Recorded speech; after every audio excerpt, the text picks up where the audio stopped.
प्यारे साथियों नमस्कार। टीचर्स एकेडमी से मैं हूं डॉक्टर अम्बरीश शुक्ला और आप सबका बेहद स्वागत है आपके अपने चहेते संस्थान में। आज के इस एपिसोड में हम लोग चर्चा करने वाले हैं कुछ महत्वपूर्ण प्रश्नों की और उन प्रश्नों से संबंधित टॉपिक्स की जो हमारी परीक्षा के लिए बहुत महत्वपूर्ण है। साथियों, हम लोग भक्तिकाल पढ़ रहे हैं और भक्तिकाल में हम लोगों ने कई टॉपिक्स पढ़ लिए हैं और उनसे संबंधित जो पीवाईक्यू और एमसीक्यू है वो हम लोग कर रहे हैं। आज का जो सबसे पहला सवाल है वो आप सबके स्क्रीन पे दिखाई दे रहा है। यहां पर चर्चा की जा रही है आलवारों की। दरअसल आलवार कौन है? दक्षिण भारत के जो तमिल संत हैं, जो विष्णु के अवतारों की चर्चा करते हैं, उन्हें हम आलवार कहते हैं। आलवारों की संख्या कितनी थी, आलवार कौन थे, इस पर पूरी हम बातचीत करेंगे और यहां पर अध्ययन भी करेंगे। आज का सवाल है, आलवार भक्तों द्वारा लिखित ग्रंथ है दशरथ जातक, दिव्य प्रबंधम, वैष्णव मताब्ज भाष्य और अणुभाष्य। इन सभी के सही सवालों के सही जवाब आपको ढूंढने हैं। तो बहुत सारे साथी जुड़ गए हैं। मनोज कुमार आ गए हैं, मीना चौधरी, अमित गुज्जर, संगीता चौहान और रीता जी, सबका स्वागत है। चलिए फटाफट जवाब दीजिए कि ये इसका जो राइट आंसर होगा वो क्या होगा। देखिए, जब भी हम बात करते हैं दक्षिण भारत के तमिल संतों की, तो ये इनका समय वैसे निर्धारित नहीं है, लेकिन फिर भी 5वीं शताब्दी या उसके पहले, 5वीं शताब्दी या उससे पहले इनका समय माना जाता है। या पहले 5वीं शताब्दी या उससे पहले का जो समय है वह आलवार संतों का है। आलवार भक्ति को ही मुक्ति का सरल उपाय बताया गया है और इन्होंने जो सबसे प्रमुख काम किया, कर्मकांड जो थे, कर्मकांडों का जो बढ़ावा था उसका विरोध किया। तो कर्मकांडों के बढ़ावों को रोकने के लिए आलवार भक्तों ने बहुत सारा काम किया। अब इनके भक्ति गीतों का एक संग्रह भी है जिसे नालायिरा दिव्य प्रबंधम कहा जाता है। नालायिरा दिव्य प्रबंधम कहा जाता है, जो इनके गीतों का संग्रह है। किस प्रकार के गीत थे? तो यह इनके भक्ति गीत थे। किस प्रकार के गीत थे? तो इनके भक्ति गीतों का संग्रह है। भक्ति। तो आपसे पूछा जा सकता है कि इनके भक्ति गीतों का संग्रह किस नाम से है, तो यह दिव्य प्रबंधम के नाम से मिलता है। ठीक है। अब इन्होंने ब्राह्मणों के प्रभुत्व के विरोध में ही अपने आंदोलन चालू किए थे। ब्राह्मणों के प्रभुत्व के विरोध में, चाहे वो आलवार संत हो और चाहे वो नैनार संत हो, दोनों का केंद्र कौन थे? ब्राह्मणों का जो प्रभुत्व था, उस प्रभुत्व के विरोध में इन्होंने काम किया था। एक मजेदार बात यह है कि इन दोनों परंपराओं में महिलाओं की पूरी भूमिका थी। यानी आलवार और नैनार दोनों जगहों पर महिलाओं की पूरी पूरी जो व्यवस्था है वो देखने के लिए मिलती है। जो आलवार संत हैं, इसमें एक आपको आंडाल का नाम मिलता है, बहुत महत्वपूर्ण है। आंडाल का नाम मिलता है, जिन्हें दक्षिण की मीरा भी कहा जाता है। यहां एक प्रश्न पूछा जाता है कि ये कौन है, तो इन्हें दक्षिण की मीरा भी कहा जाता है। अब यहां पर कितने गीत इसमें संकलित हैं दिव्य प्रबंधम में? तो कुल लगभग 4000 के करीब गीत इस ग्रंथ में संग्रहित हैं। ठीक है। अब प्रथम आलवारों में पोरगे का जो जन्म हुआ वो कांचीपुरम में होता है। अंडाल जो है वो कौन थी? तो 8वें आलवार पेरियालवार थे, जिनका दूसरा नाम विष्णुचित है। इनका जन्म श्रीविल्लित पुत्तूर में हुआ। अंडाल जो है इन्हीं के द्वारा पोषित की गई थी। तो अंडाल जो थी वो 8वें जो आलवार थे, उन्होंने ही उनका पालन पोषण किया था, जो कि इसमें एक महिला आलवार हैं। ठीक है। तो यहां पर इस चीज को आपको याद रखना होगा। चलिए अगले सवाल की तरफ बढ़ते हैं। पेरुमाल तिरुमोली किस आलवार संत की रचना है? बहुत ही महत्वपूर्ण ग्रंथ है पेरुमाल तिरुमोली। पेरुमाल तिरुमोली किसकी रचना है?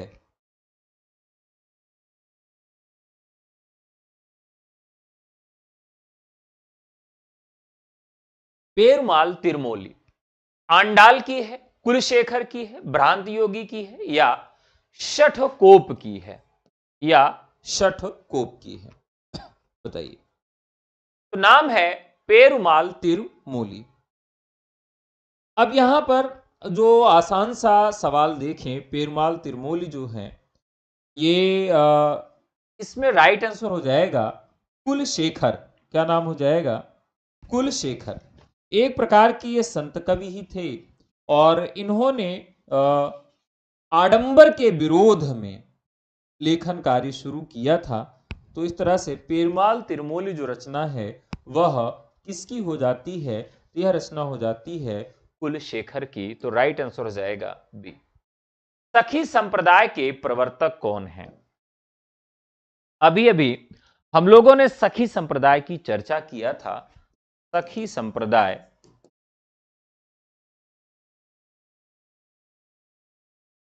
सखी संप्रदाय सखी संप्रदाय में यह किससे संबंधित संप्रदाय है? मान लीजिए आपसे यह भी प्रश्न पूछा जा सकता है कि जो सखी संप्रदाय है यह कृष्ण काव्य से संबंधित है या राम काव्य से संबंधित है।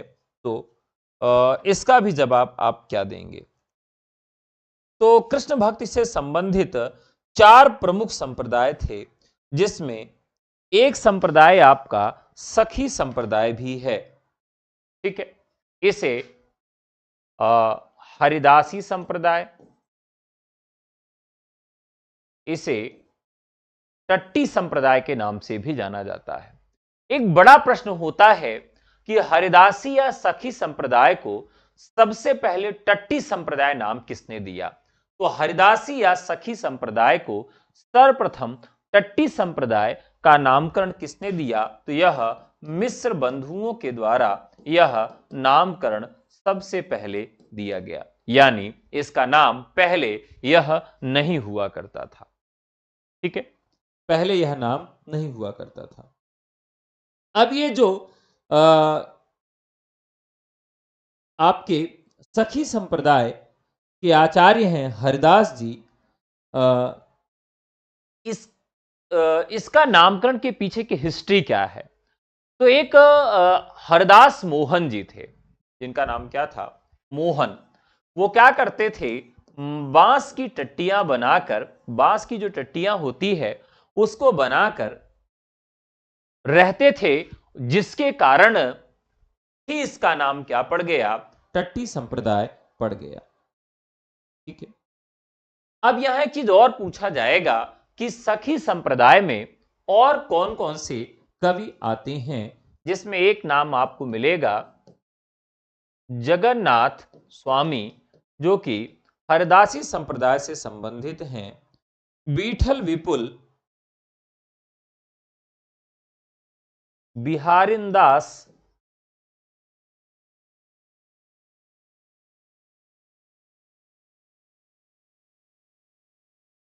तो ये सारे नाम मिलते हैं जिनका संबंध किससे है? जिनका संबंध किससे है? तो हरिदासी संप्रदाय से है।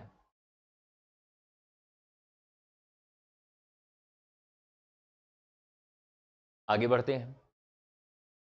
अचिंत्य भेदा भेदवाद किस संप्रदाय का दार्शनिक मत है?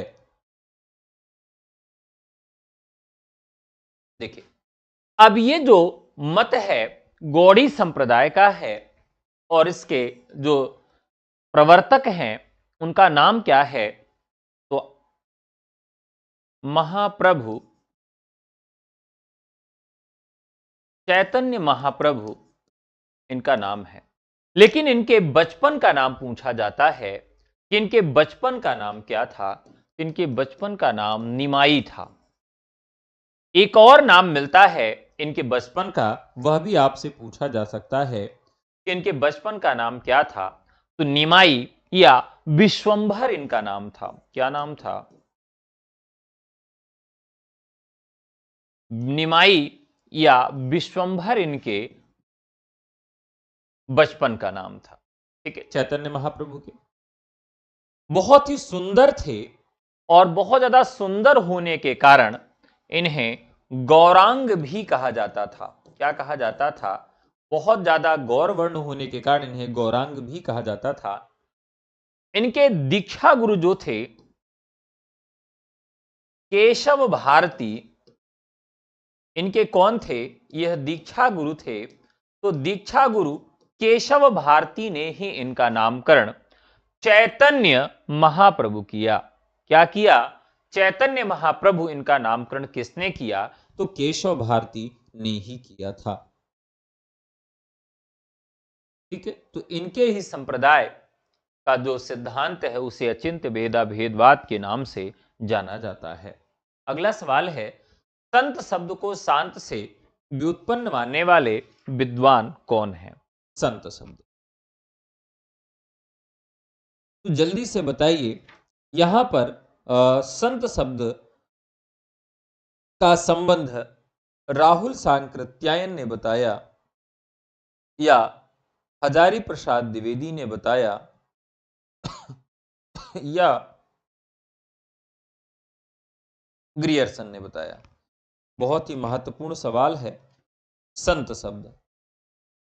देखिए, संत जो शब्द है, अब इसमें मैंने आपको संत काव्य में ये सारी चीजें बताई थी कि संत शब्द का क्या मतलब है, किस प्रकार से ये इसके अंतर्गत आते हैं और कौन कौन से संत कवि हैं। जब हम भक्ति काल में भक्ति के उदय की बात करते हैं तो संत शब्द की व्युत्पत्ति की बात आती है। जब हम भक्ति काल की बात करते हैं तो भक्ति काल का विभाजन दो भागों में होता है, प्रगुण और निर्गुण में। पुनः निर्गुण का दो भाग होता है और एक को हम संत कहते हैं और एक को हम सूफी कहते हैं। सगुण में एक भाग कृष्ण का हो जाता है और एक भाग राम का हो जाता है। तो यहां पर जो संत काव्यधारा है, हम इसी संत काव्यधारा की ही बात कर रहे हैं। संत काव्यधारा की बात कर रहे हैं। संत काव्यधारा पीतांबर दत्त बड़थाल ने संत शब्द का संबंध किससे माना? शांत शब्द से माना है। तो डॉक्टर पीतांबर बड़थवाल ने इसकी व्युत्पत्ति किससे मानी है? शांत शब्द से मानी है और इसका अर्थ निवृत्त मार्गी या बैरागी बताया है। ठीक है। अब यहां जो प्रश्नानुसार सवाल है कि इसको किसने माना है, तो आप लोगों ने देखिए सत्या जी, अब मैं कोई ईश्वर तो हूं नहीं कि मैं बता दूंगा कि होगा कि नहीं होगा। कट ऑफ बताई गई थी आप सबको कि उस कट ऑफ में आप सब होंगे और वही कट ऑफ रोज रोज तो बदलेगी नहीं कि आज आप पूछेंगे तो कट ऑफ बदल जाएगी। ठीक है। तो धैर्य रखिए और ईश्वर पर भरोसा करिए। आपको जो देना था आपने दे दिया है, अपना बेस्ट दे दिया है। तो यहां पर पीतांबर दत्त बड़थवाल आपका राइट आंसर हो जाएगा। ठीक है।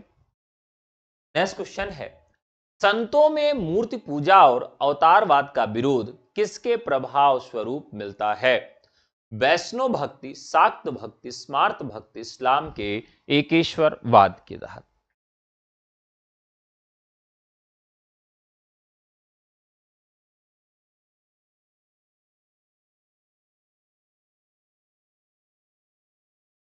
चलिए, तो संतों में मूर्ति पूजा और अवतारवाद का विरोध, देखिए आप कबीरदास पे चलिए, रैदास पे चलिए, जितने भी कवि हैं हर जगह आपको देखने के लिए मिलेगा इन सब ने अवतारवाद का विरोध किया है।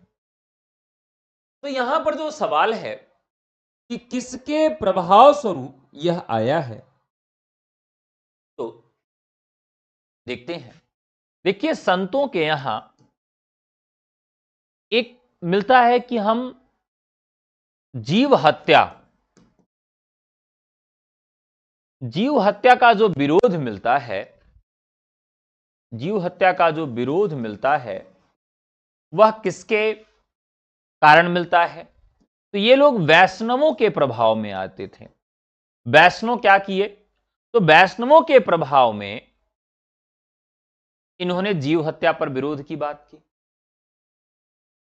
इनके यहां एक ईश्वर की जो बात की जाती है उसका दो प्रभाव था। एकेश्वरवाद का जो प्रभाव था, तो इस्लाम के एकेश्वरवाद का प्रभाव था कि इन्होंने मूर्ति पूजा और अवतारवाद का विरोध किया। और हिंदुज्म में भी जो एक ईश्वर की बात की गई वो कहां की गई थी? अद्वैतवाद में की गई थी। तो अद्वैतवाद में एकेश्वरवाद की बात की गई है। अगर ऐसा प्रश्न पूछता कि संतों में एकेश्वरवाद की अवधारणा कहां से मिलती है, तो वहां इस्लाम भी उसके लिए उत्तरदायी है और अद्वैतवाद भी है। ठीक है, तो अहिंसावाद कह लीजिए, जीव हत्या का विरोध कर लीजिए, ये वैष्णवों से इनको मिलता है। संतों के यहां जो उनकी भाषा मिलती है, भाषा में जो तीखापन है वो कहां से मिलता है? सिद्धों और नाथों के यहां से मिलता है। उलट बासियां कहां से मिलती हैं? तो नाथों के यहां से मिलती है। तांद्य भाषा भी आप देखिए तो सिद्धों के यहां थी। तो इस प्रकार से संतों की जो परिपाटी बनी वो कई, ठीक है। बाकी जो भावात्मक रूप जो इनके यहां मिलता है, देखिए यहां पर संत साहित्य में ज्ञान को अधिक महत्व दिया गया, इसीलिए इसको ज्ञान मार्गी भी कहा गया। तो ज्ञान के अलावा इनके यहां प्रेम भी मिलता है। तो भावात्मक जो स्वरूप देखने के लिए मिलता है वो सूफियों की देन है जो इनके यहां देखने के लिए मिलता है। मराठी संत नामदेव किस जाति से संबंध रखते हैं? ठीक है, मराठी संत नामदेव किस जात से संबंध रखते हैं? तो आप देखिए इनकी रचनाओं में कई जगह इन्होंने अपने जाति का उल्लेख किया है। तो ये दर्जी जाति के थे। किस जाति के थे? दर्जी जाति के थे। किस संत कवि को भारतीय लूथर की उपमा दी जाती है? भारतीय लूथर, ध्यान रखिएगा, बहुत ही महत्वपूर्ण प्रश्न है और कम ही लोग मुझे लगता है कि इसका सही जवाब दे पाएंगे। लूथर दरअसल एक जर्मनी में 1483 में एक व्यक्ति का जन्म हुआ जिनका नाम था मार्टिन लूथर। मार्टिन लूथर को समाज सुधारक के तौर पर जाना जाता है और भारत में कबीर दास को भी समाज सुधारक के तौर पर जाना जाता है। इन्होंने ईसाई धर्म में प्रोटेस्टवाद नामक सुधारात्मक आंदोलन चलाया और धर्म को सुधारने का काम किया। तो जैसे मार्टिन लूथर धर्म को सुधारने का काम कर रहे हैं, ठीक वैसे ही कबीर दास कर रहे हैं, जिसकी वजह से भारतीय लूथर की उपमा कबीर दास को दी जाती है। बीजक में किसकी रचना संकलित है? तो आप जानते हैं कबीर दास की। बीजक का संकलन और संपादन कबीर के किस शिष्य ने किया था? आसान प्रश्न है, धर्मदास। ज्ञानाश्रय शाखा के प्रमुख कवि हैं, आप जानते हैं, जहां ज्ञान को प्रमुखता दी जाती है, कबीर। कबीर का सौंदर्य बोध है, ये बहुत बढ़िया सवाल है। कबीर का सौंदर्य बोध किस प्रकार का है? बताइए, कबीर किस प्रकार का सौंदर्य बोध अपनी कविताओं में दिखाते हैं? तो कबीर दास के यहां जो सौंदर्य मिलता है वह शास्त्रीय नहीं है।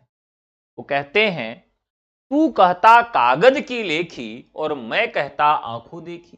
वो शास्त्र का तो समर्थन करते ही नहीं।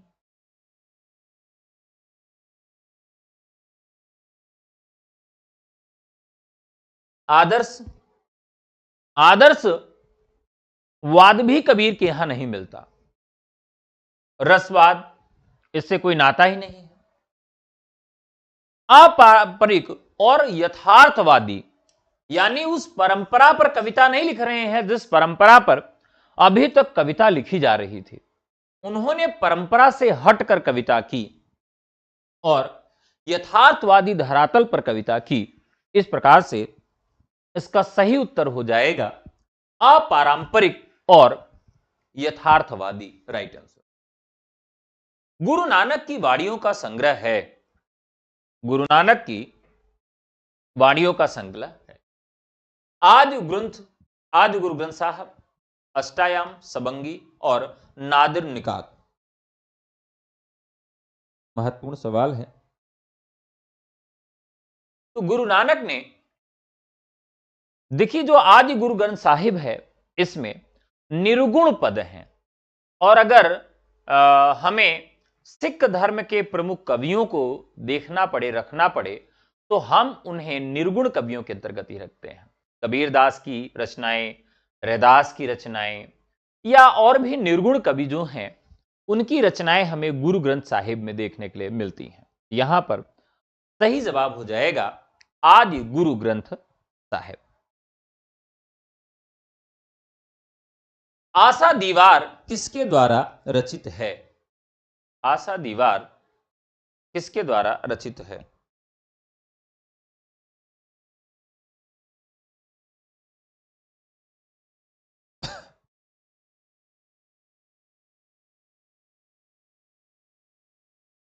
अब बात करेंगे हम गुरु नानक की। आशा दीवार, आशा की दीवार कौन होता है? मैंने आपको ट्रिक से याद कराया था। जो नाना होते हैं वो क्या करते हैं? आपके आशा की दीवार होते हैं। कई बार हम लोगों ने देखा था कि गुरु नानक की रचनाएं खूब पूछी जाती हैं, तो गुरु नानक की रचनाएं आप सब याद रखेंगे। जपुजी, आशा दीवार, रहिरास, सोहिला। जपुजी,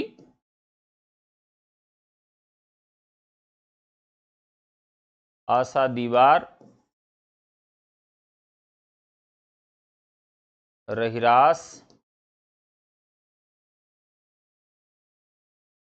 सोहिला। नानक को हम कैसे याद करते हैं? नाना समझ के। तो नाना का पैर छूते हैं, वो आशा की दीवार हैं, उनके यहां कुछ दिन रहने जाते हैं। तो इस तरीके से अगर इसको हम जोड़ के याद रखेंगे तो बहुत अच्छे से याद रहेगा। रतन खान के रचयिता कौन हैं? रतन के खान, ध्यान रखिएगा। तो रतन के खान जो है कौन हो सकता है? जो व्यक्ति बहुत मलूक होगा, जो व्यक्ति बहुत मलूक होगा, तो दास मलूका कह गया सबके दाता राम। तो जो मलूक होगा वही रतन की खान होगा। तो राइट आंसर हो जाएगा मलूक दास। चंडी चरित्र किसने लिखा है? चंडी चरित्र, अब यहां पर एक नाम है जो कि सिख कवियों से संबंधित है। नाम इनका क्या है? गुरु गोविंद सिंह। आसान सा सवाल। योग चिंतामणि के रचयिता कौन है? योग चिंतामणि के रचयिता कौन है?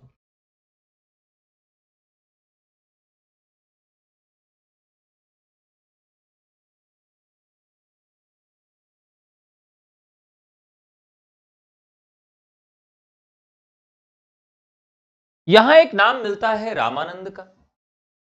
रामानंद ने क्या किया कि राम भक्ति धारा को प्रत्येक वर्ग तक पहुंचाया। इन्होंने बैरागी संप्रदाय की स्थापना किया था। बैरागी संप्रदाय, इसके पहले तक अगड़ी जातियों को ही शिक्षा का अधिकार था, निम्न जातियों को दीक्षा शिक्षा का अधिकार नहीं था। इसकी वजह से इनकी परंपरा में जितने भी शिष्य आते हैं वो सभी जातियों का प्रतिनिधित्व करने वाले होते हैं और बहुत दयालु थे। इनका जन्म जो हुआ था प्रयागराज के कान्यकुब्ज ब्राह्मण परिवार में इनका जन्म हुआ था।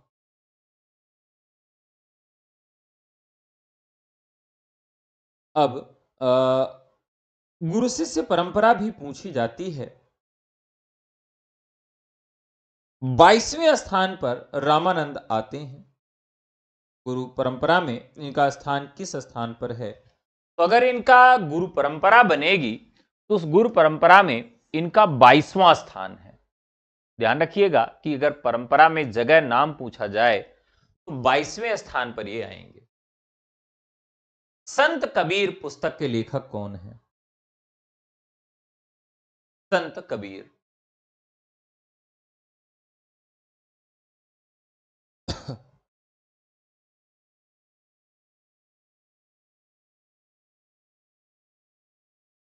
यहां एक नाम आपको मिलेगा, राम कुमार वर्मा का, व्यंग्यकार हैं और पद्म भूषण से भी इनको नवाजा जा चुका है। मध्य प्रदेश में इनका जन्म हुआ था।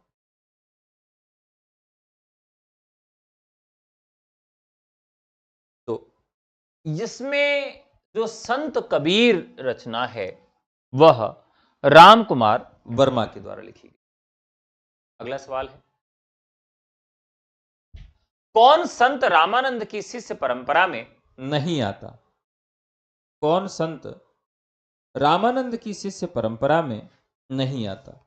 ये बहुत महत्वपूर्ण सवाल है और ये कई बार इसका प्रश्न परीक्षा में भी आ चुका है। रामानंद की जो शिष्य परंपरा है इसमें 12 लोग आते हैं,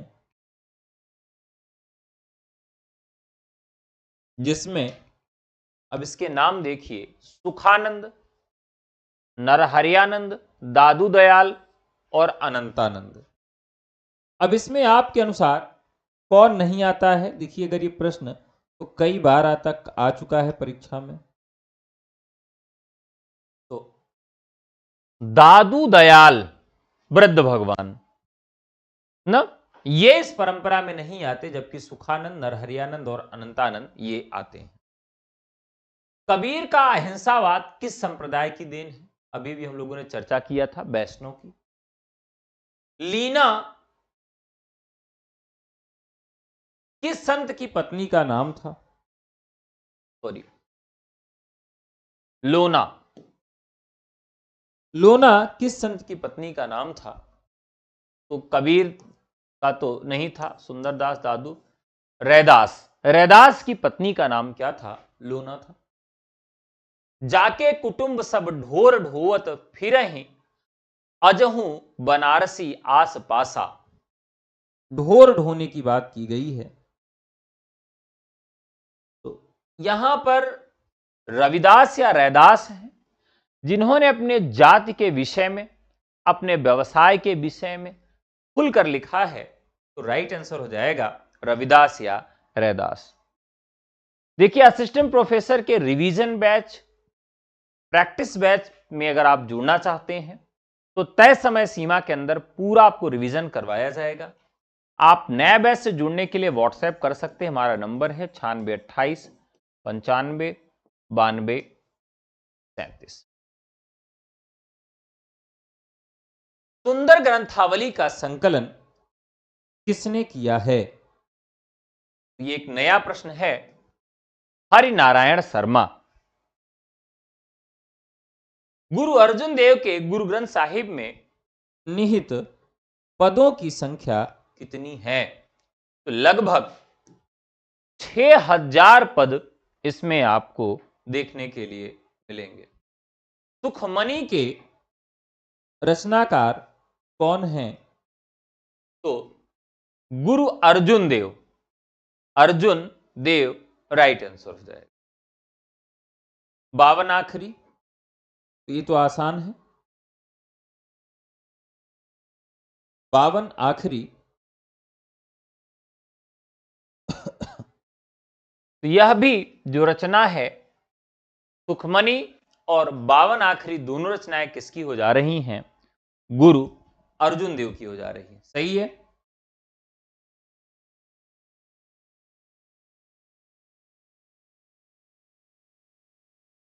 राइट आंसर हो जाएगा गुरु अर्जुन देव। सुंदर विलास किस कवि की रचना है? ये तो काफी आसान है, सभी लोग इसका जवाब दे देंगे।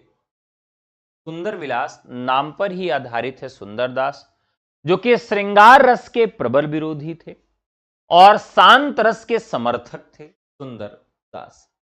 आचार्य शुक्ल ने कबीर की भाषा को क्या नाम दिया? कबीर की भाषा को लेकर बहुत सारे मत देखने के लिए मिलते हैं और कबीर दास की भाषा को आचार्य शुक्ल ने कबीर दास को हिंदी का प्रथम संत कवि कहा, यानी कि संत काव्य का प्रवर्तक आचार्य रामचंद्र शुक्ल ने इन्हें निर्धारित किया है। देखिए यहां पर श्याम का अगर नाम आए तो श्याम क्या करते हैं? पंचमेल खिचड़ी, यानी एक के घर वो रहते नहीं थे, हर घर जाते थे मक्खन खाने के लिए, तो 5 घर गए तो पंचमेल हो गया। तो श्याम सुंदर से ऐसे याद रहेगा, श्याम सुंदर दास पंचमेल खिचड़ी। रामचंद्र शुक्ल, देखिए राम जो थे वो 14 वर्ष साधु के भेष में थे, तो इसलिए रामचंद्र शुक्ल साधुकड़ी भाषा याद रखेंगे। और हजारी प्रसाद द्विवेदी कहते हैं कि कबीरदास का भाषा पर जबरदस्त अधिकार था। वो भाषा के तानाशाह डिक्टेटर थे। भाषा अगर सीधे सीधे नहीं मानती थी तो उसे दरोरे देकर मनवाते थे। तो इस प्रकार से हजारी प्रसाद द्विवेदी कहते हैं। ठीक है, तो यहां पर राम जो थे साधु थे, तो राइट आंसर हो जाएगा साधुकड़ी। कबीर को वाणी का डिक्टेटर किसने दिया? यानी भाषा का तानाशाह, कि भाषा पर उनका बहुत तगड़ा अधिकार था, भाषा सीधे सीधे नहीं मानती थी, उसे दरोरे देके मनवाते थे। और यह कथन हजारी प्रसाद द्विवेदी का है। कबीर की उलटवासियों में कौन सा रस प्रधान है? वात्सल्य, श्रृंगार, अद्भुत या भक्ति? बहुत महत्वपूर्ण सवाल है। कबीर की उलटवासियों में, देखिए उनके उलटवासियों में वात्सल्य है नहीं, श्रृंगार है नहीं, अद्भुत है नहीं, भक्ति है नहीं।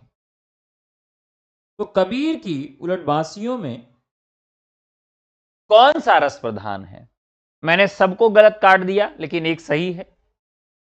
तो जब भी उनके उलटवासियों का अर्थ निकलता है तो उससे अद्भुत अर्थ निकलता है, अद्भुत अनुभव होता है। तो इस प्रकार से कबीर की उलटवासियों में अद्भुत रस है। अब आप सबके लिए एक सवाल छोड़ रहा हूं, कबीर की उलटवासियों में कौन सी शब्द शक्ति का प्रयोग होता है? कबीर की उलटवासियों में किस प्रकार की शब्द शक्ति का प्रयोग होता है? जैसे दो पाटन के बीच में एक आया था ना उदाहरण, साबुत बचा न कोई। एक उदाहरण आपने देखा था पिछली बार, किसी परीक्षा में आया था, चाहे एलटी, टीजीटी, पीजीटी, किसी में भी आया हो, कि दो पाटन के बीच में साबुत बचा न कोई। कबीरदास की पंक्तियां या कबीरदास की उलटवासियां, उन उलटवासियों में कौन सी शब्द शक्ति का प्रयोग होता है और कबीरदास की उलटवासियों में किस रस की अनुभूति होती है? ये दोनों प्रश्न आपके यहां बनते हैं। तो कबीरदास की उलटवासियों में व्यंजना शब्द शक्ति और शांत रस नहीं होता, अद्भुत रस होता। उलटवासियों में अद्भुत रस, बाकी जब वो ज्ञान की बातें करते हैं तो उन ज्ञान की बातों में शांत रस होता है। जैसे मन रे तन कागद का पुतला, लागे बूद बिनस जाए, पल में गर्भ करे क्यों इतना। तो जहां ज्ञान की बातें होती हैं वहां वो शांत रस का प्रयोग करते हैं। संत काव्य में कौन सी रस की प्रधानता है? ये तो आसान है, शांत रस। मिलान करना है। तात्वास्मिन परम प्रेम रूपा ता परानुरक्ति स्वे परानुरक्ति स्वरे, थोड़ा बड़ा कर दूं,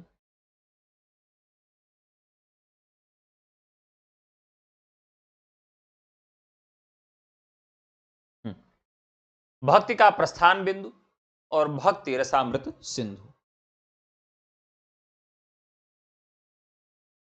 अब देखिए तो भक्ति रसामृत सिंधु, ये जो रचना है किसकी है? देखिए, जो एक गाना था, तो समुंदर में नहा के और भी नमकीन हो गई है, याद आया?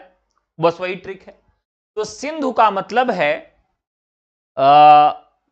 समुद्र, और समुद्र में कोई नहाएगा तो रूप का वो गोस्वामी हो जाएगा, वो रूप का उसका निखार आ जाएगा। तो ऐसे याद हो जाएगा, भक्ति रसामृत सिंधु किसकी रचना हो जाएगी? रूप गोस्वामी की हो जाएगी। और परानुरक्ति स्वरे, यह शांडिल्य भक्ति सूत्र का लिया गया है। भक्ति का प्रस्थान बिंदु किसे कहा जाता है? तो श्रीमद् भागवत को कहा जाता है। मैंने आपको बताया था, खास करके सगुण भक्ति, सगुण भक्ति का जो प्रस्थान बिंदु है वो श्रीमद् भागवत है, और निर्गुण भक्ति का वो श्वेता श्वेतरो उपनिषद है। ये मैंने आपको पहले भी बताया था। ठीक है, तो ये मिल गया। और पहला जो हो जाएगा वह रूप गोस्वामी का सात्विन परम प्रेम रूपा। अगला सवाल है,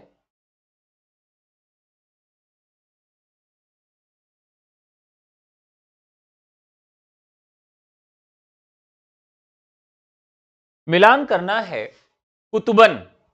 देखिए, जो मृग होता है वो घास को कुतुब कुतुब कर खाता है। जायसी ने लिखा पद्मावत, उस्मान उसका चित्र देखो, उसका चित्र देखो और मंजन करने के बाद मधु खाओ। तो मंजन मधुमालती, जायसी पद्मावत, उसका चित्र देखो उस्मान चित्रावली, और मृग कुतुब कुतुब कर घास खाता है मृगावती कुतुबन। कबीर किस शासक के समकालीन थे? कबीर किस शासक के समकालीन थे?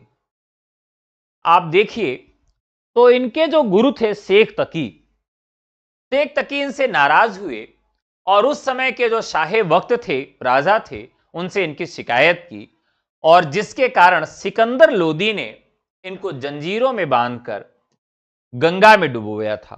तो यहां राइट आंसर हो जाएगा, कबीर किस शासक के समकालीन थे? तो राइट आंसर होगा सिकंदर लोदी। निर्गुण संत कवियों में सर्वाधिक शास्त्रज्ञ एवं पढ़े लिखे कौन थे? देखिए, निर्गुण संत कवियों में सबसे ज्यादा पढ़े लिखे और उतने ही सुंदर कौन थे? सुंदरदास थे। और ये श्रृंगार रस के प्रबल विरोधी थे और शांत रस के प्रबल समर्थक थे। तो राइट आंसर सुंदरदास। दादू दयाल की रचनाओं का संकलन रज्जब ने किस नाम से किया है? किस नाम से किया है?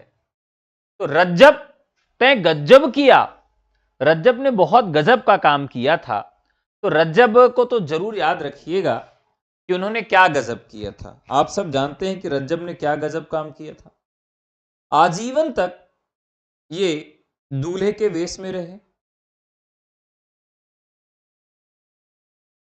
एक संत कवि थे, दादू दयाल के शिष्य थे, राजस्थान के रहने वाले थे, और रज्जब ने ईश्वर को नट की संज्ञा दी थी और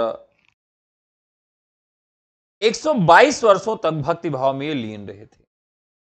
दादू जैसा गुरु मिले शिष्य रजब सा जान, इस प्रकार से इन्होंने कहा भी था। ठीक है, तो यहां पर जो राइट आंसर होगा अंगवधू राइट आंसर होगा। दादू की रचनाओं का संकलन उनके शिष्यों ने किस नाम से किया था? ध्यान रखिएगा, जब कोई व्यक्ति दादू हो जाता है यानी कि बूढ़ा हो जाता है तो क्या होता है, उसकी जो हड्डियां हैं हरडे वाणी, हड्डियां वाणी के जैसे पतली दुबली हो जाती हैं, हड्डियां निकल आती हैं, तो दादू की हड्डियां निकल आई, ऐसे याद रखेंगे हरडे वाणी। आशा दीवार रहिराज सोहिला किसके ग्रंथ हैं? नाना के ग्रंथ है। नाना के यहां जाते हैं तो आशा की दीवार है, उनके यहां आप रहते हैं और उनके यहां आप सोहिला भी सुनते हैं, तो राइट आंसर हो जाएगा। अगला, बिश्नोई संप्रदाय की स्थापना किसने की थी? लक्ष्मीचंद, जंभनाथ, दादू दयाल। देखिए अभी बिश्नोई संप्रदाय बहुत चर्चा में है। अब बिश्नोई का जो शब्द है इसमें दो शब्द आता है, 20 धन 9। कई बार पूछा गया है किस बिश्नोई में क्या है, तो बिश्नोई में 20 धन 9 है, यानी 29 प्रकार के नियम होते हैं। इसमें क्या होते हैं? 29 प्रकार के नियम इसमें माने जाते हैं और इस संप्रदाय के लोग वैष्णवों से प्रभावित हैं।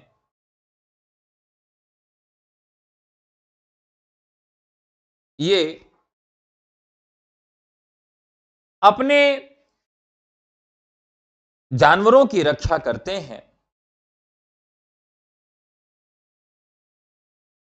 ठीक है, तो यहां पर राइट आंसर हो जाएगा बिश्नोई संप्रदाय। देखिए विष्णु जी क्या करते हैं, एक ही जगह वो बैठे रहते हैं, कहां पर? क्षीर सागर में। और क्षीर सागर में जब बैठे हैं तो उनको एक ही जगह पर बैठे बैठे जम्भाई आने लगती है, तो बिश्नोई जंभनाथ इसका राइट आंसर हो जाएगा, जंभनाथ। कबीर परचई के रचनाकार कौन है? बहुत महत्वपूर्ण है ये। अनंत दास ने कबीर परचई का लिखा, जिसमें कबीर दास के जीवन व्रत और साक्ष्यों का भी वर्णन मिलता है। निम्न संतों को उनकी जन्मस्थली के साथ मिलान करिए कि किस संत कवि का जन्म कहां हुआ, तो संत कवियों का जो जन्म स्थान है वह भी आपसे पूछा जा सकता है। देखिए नामदेव दक्षिण भारत में इनका जन्म हुआ था, तो नामदेव पहले सगुण थे और बाद में ये निर्गुण हो जाते हैं। तो यहां नामदेव महाराष्ट्र में हो गए। रामानंद का जन्म प्रयागराज में हुआ था। ठीक है, और रामानुज का जो जन्म हुआ, रामानुज का जो जन्म हुआ वह कांचीपुरम में होता है। और शंकराचार्य का जन्म कहां होता है? केरल में होता है, तो राइट आंसर हो जाएगा। अगला सवाल है,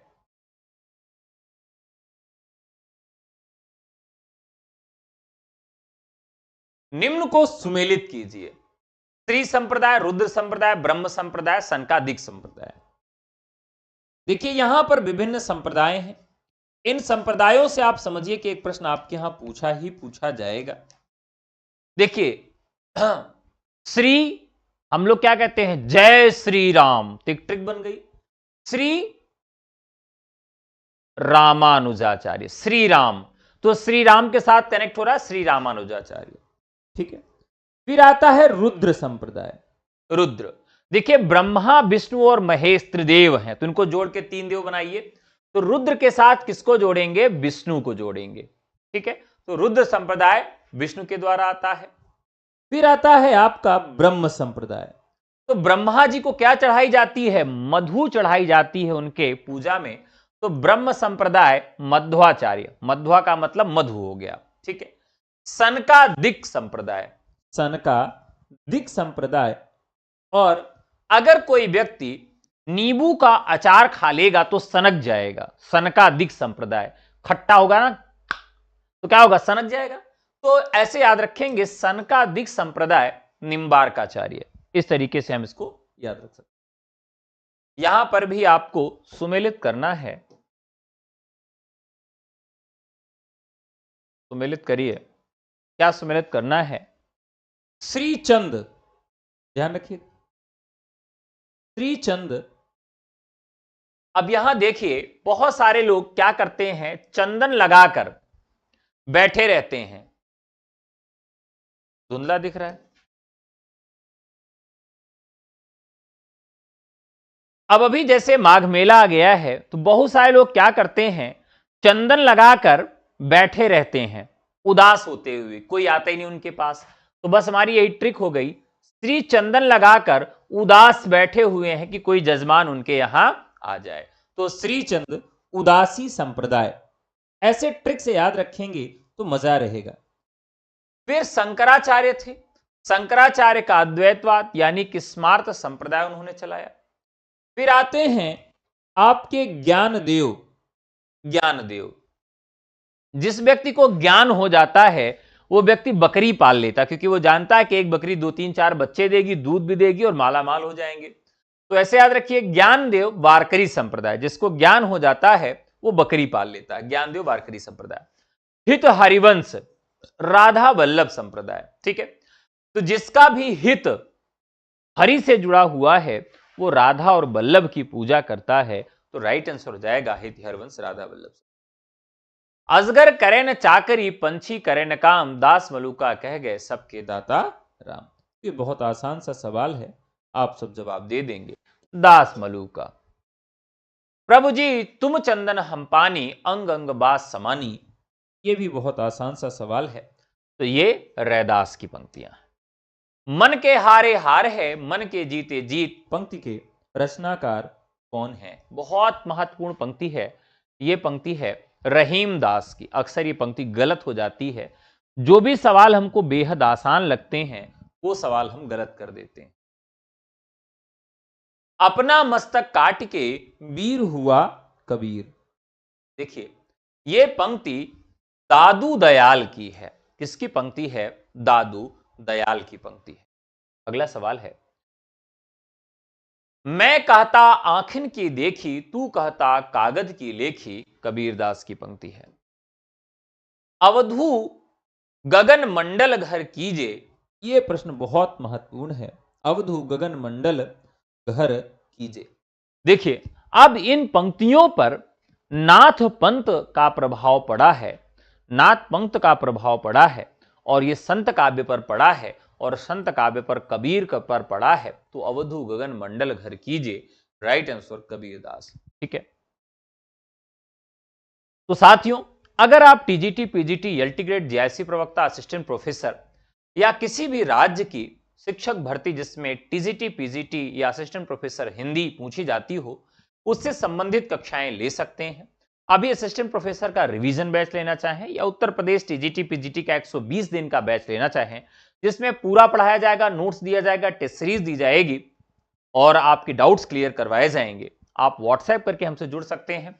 हमारा नंबर है 98 28 95 92 37। तो साथियों, आपसे पुनः कल रात में इसी समय फिर से मुलाकात होगी। तो कल तक पढ़ते रहिए, मस्त रहिए। आज का एपिसोड कैसा लगा जरूर बताइएगा। कल फिर से पुनः आपसे मुलाकात होगी। धन्यवाद।